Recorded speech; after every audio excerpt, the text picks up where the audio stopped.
Hi, this is Colin Richards, and you've tuned in to the Lord and Richards Show, and this is a program where we teach you how to develop a plan for financial independence from a biblical point of view. You know, as we meet with clients every single day, we're teaching them how to develop a plan that, well, it's not just like the plans that you used or the investments that you used during your working years to build up and build up and build up, but a plan that also can be with you for the rest of your life, to make sure, to give you a sense of certainty and peace that you're never going to run out of money before you run out of life. And in today's volatile markets, it is incredibly important that you develop what we call a written risk management plan. There's so many areas of financial planning: healthcare planning in case someone gets severely sick, tax planning, that's an area of specialty at our practice, estate planning as well, income planning, and so forth. But what we're focused in on today in this little series called When Everything Goes Bust is how to develop a plan that can deal with markets even when both stocks and bonds are down at the same time. That can be really nauseating as an investor. And it really starts to reveal the difference between money managers and financial planners who know how to incorporate non-correlated tools, principal protected tools that can still grow into your portfolio to decrease the volatility, to give you a greater sense of peace of mind. Let me give you an example. If you have a portfolio, and let's just use a round number, let's say it's got $900,000 in it. You say, do you only work with people with $900,000? Absolutely not. We'll work with people at any level, but I can do quick math on this. And let's say that we put a third of that in a more traditional market-based portfolio. Now, at Lord & Richards, we use some really wonderful tools at our disposal to decrease risk. We call it institutional risk management. That means we're going to utilize institutional risk managers to try to put a floor under your feet and decrease the volatility. But let's say that that $300,000 has risk in it. And let's say during a severe market, it goes down 15%. You say, oh, that would really hurt. My risk tolerance is way lower. Well, wait a minute.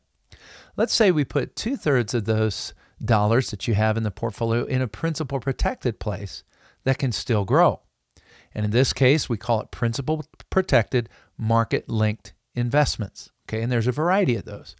But we add those two together during that same down market because it's not correlated and it also has no risk, it gets a 0.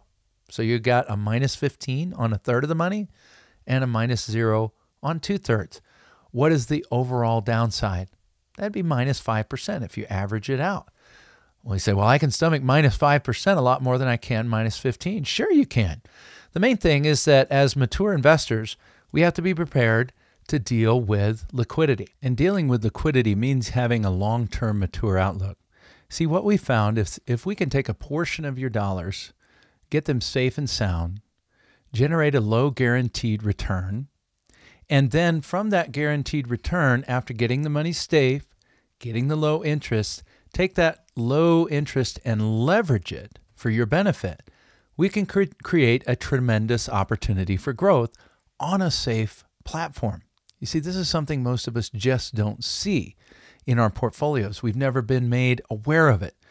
You say, well, I've never heard of that. Well, if you had looked back in time in 1987, you would have seen articles about the first what we call market-linked CD, put out by Chase Manhattan, is what it was called at the time. And Chase decided, look, we're gonna try something new, and we're gonna take a nice principal-protected certificate of deposit. We call them certificates of disappointment. We're gonna drop that into our mix, and we're gonna take the interest and go out and buy options. Get real aggressive. They're going to leverage that interest and try to turn maybe 2% into 3 or 4 or 5 or 10, whatever it is. And whether the specific tool is designed to generate a lot more interest or just moderate returns, the idea is this.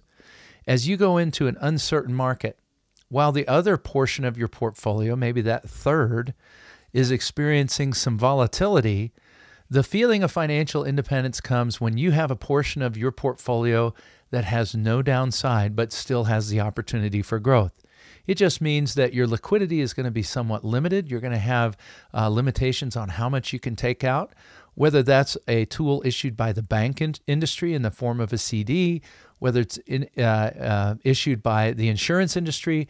Whoever is putting forward the principal protected tool will have some limitations on how much money you can take out Why? Well, because in order to get that money safe and even generate a small return, you have to give them time. So that's the maturity that we're talking about, giving time. But you know what? When you give these organizations time, you can really generate some powerful results. So not only can we mitigate risk on the downside, reducing dramatically your exposure to the losses of the market, but we then also have the potential for really interesting growth.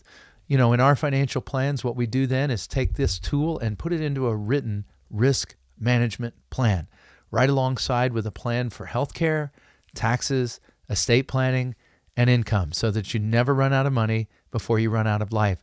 That's where the feeling of financial independence comes. Financial independence is not just math. It's not just a number. It's how you feel about what you have and your ability to spend what you need to spend in order to meet your needs, as well as a little bit more in order to be a blessing to yourself and to others. Let's have a conversation. I'd invite you to visit with us, learn more, sit down and really have a discussion about your goals, your priorities, and your needs, and how we can help you achieve financial independence.